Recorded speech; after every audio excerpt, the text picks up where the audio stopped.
You remember that show, The Apprentice? It starred New York City rich guy Donald Trump. That was a show. Sam B was on Full Frontal. She said, "Do not tell Trump that he can say anything he wants about race. Not only will it be wrong and deeply offensive, but Mark Burnett will have to spend hours erasing the tapes." Yeah, we haven't seen The Apprentice in a long time, huh? The late night guys got in on Stand Back and Stand By. Trevor Noah said, "Wow, there you have it, folks. Trump had an opportunity to be like, white supremacists, I don't F with you." Instead, he's like, "Stand by, guys. I never know when I'm going to need you." Sam B says, "Stand back and stand by is a horrifying thing to say to a group of white supremacists, even more horrifying than when Trump yells it out to the Secret Service as he's waging war on the Air Force One bathroom." Not even sure what that joke means. Trevor Noah, like, no president should ever have to be pressured this hard into condemning white supremacists. It's the easiest thing. Trump did it so grudgingly. He was like one of those guys who refuses to make real apologies. He did a Trump impression, said, "What, I'm supposed to apologize for tailgating at your dad's funeral? Fine, I'm sorry. I'm sorry that you were unable to have a good time." Fallon, "Yeah, it's not good when you ask the president if he'll condemn white supremacy and the Jeopardy music starts playing in his head and he thinks it's over." Colbert, "That's not denouncing, that's troubling. That's like when the debate moderator asked Nixon to denounce psychotic thrill cults and he said, 'Manson family, stand back and stand by. Have you seen the little piggies crawling in the air? Helter skelter, helter skelter.'" A sidebar for a second. So I don't do a Trump impression. I don't do Nixon. I don't do really anybody. But I've noticed as I read these every day, if you do in your head, you can pretty much read anything in a half-assed Jeff Foxworthy and it'll work. As an example, that last joke I just did. "That's not denouncing. That's troubling. That's like when the debate moderator asked Nixon to denounce psychotic thrill cuts and he said, 'Manson family, stand back and stand by. Have you seen these little piggies crawling in the dirt? Helter skelter, helter skelter.'" Colbert, the president's choice of words, was so inspiring to those racist numbskulls that today the Proud Boys started selling merch with their new catchphrase. A good indication that you didn't properly denounce someone is when they make your denunciation their new slogan. That's why Joe McCarthy never wore a t-shirt that said, "At long last, sir, have you no decency?" So let me test Jeff Foxworthy theory again. But before I do, let me just point out, I'm just doing a Jeff Foxworthy voice. I'm not saying Jeff Foxworthy supports the Proud Boys or Jeff Foxworthy supports white supremacism. Quite the opposite. So no. I'm just doing a Jeff Foxworthy reading any jokes at all, and it happens to be top of mind today, and this happens to be the subject matter. Are we clear? I'm not suggesting anything. Are we clear? Okay, cool. But that last joke would totally work in a Foxworthy voice. A good indication that you didn't properly denounce someone is when they make your denunciation their new slogan. That's why Joe McCarthy never wore a t-shirt that said, "At long last, sir, have you no decency?" I'll stop. Trevor Noah, and by the way, you know that you've truly botched your condemnation of a hate group when that hate group says, "Thanks for the endorsement." Trevor, I would be careful if I were the Proud Boys, though, because if there's one thing we know about Donald Trump, it's that once he invests in you, you have about 5 years until you go bankrupt. I want to clap for that joke. That is strong. Trevor, the only thing he avoids more than condemning white supremacists is paying taxes. That's a layup joke, but it's good. James Corden, Trump wouldn't condemn white supremacy groups even when they pressed him. I mean, for a guy on his third marriage, I didn't expect him to be this loyal. Chris Rock, I told you we'd talk about him a lot this week. Why? He's hosting Saturday Night Live, and he was on Ellen promoting Fargo. Chris is having a big week. He's on Fargo, which is what he's really promoting, which is why he's on Saturday Night Live, blah, blah, blah. Anyway, he was on Ellen. Listen to this. He was talking about doing the Chappelle's shows in the park, and he said, "Hey, Ellen, I was trying to be nice because your show's on in the daytime, but we do lots of drugs, not the hard stuff. We're like before Coke. There's a lot of weed. There's way more weed than anyone should ever have, and there's a lot of mushrooms." Rock told Ellen that he hired a weed/mushroom chef who prepared amazing meals with both drugs in them for Chappelle and his guests and crew.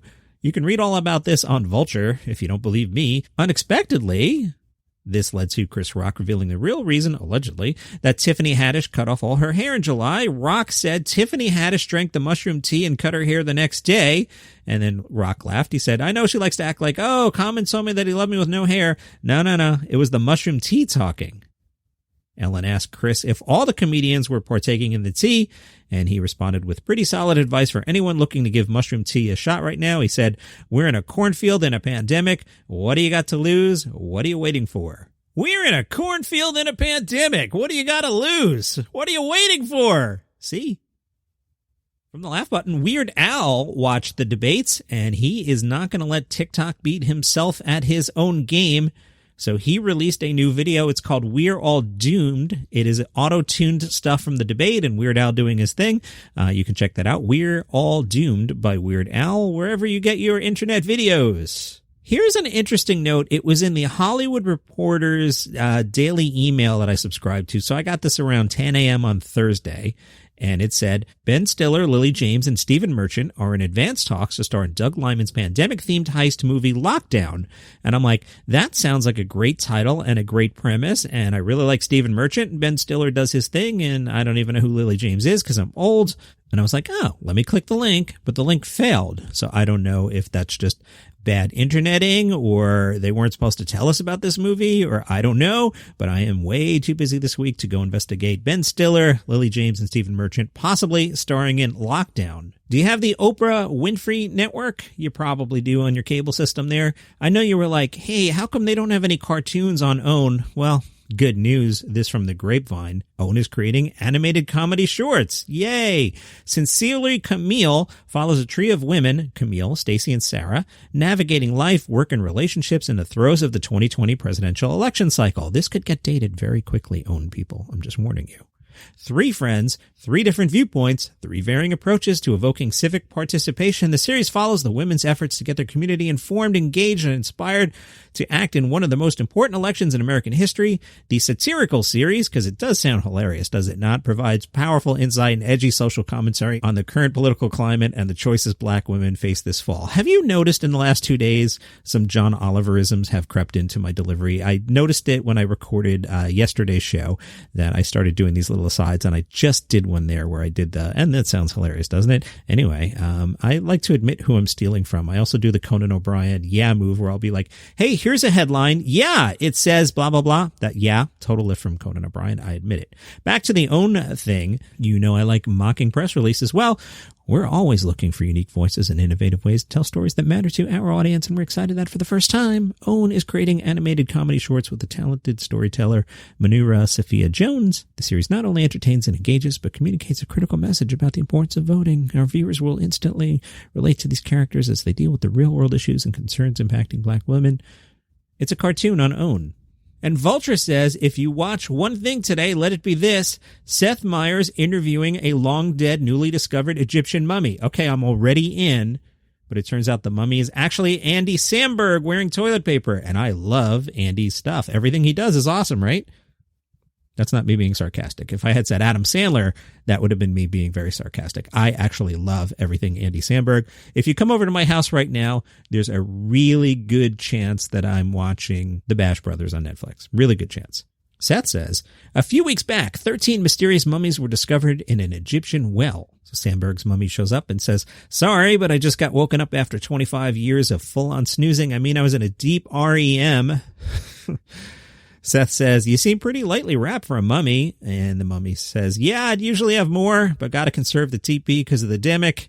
That's pretty funny. So check that out. All right, tomorrow, speaking of Adam Sandler, who's not Andy Samberg, speaking of Adam Sandler, big Adam Sandler episode tomorrow. Yeah, I pre-taped Saturday early in the week, and you'll hear it tomorrow. Sunday's a normal episode, and Sunday, new episode of the weekly comedy thing drops on Live by Live. If you haven't heard this week's, you can listen right now. And Live by Live, Live X Live in your app store. It's free, and you can hear me play some comedians in between news stories like the ones I do here on the podcast.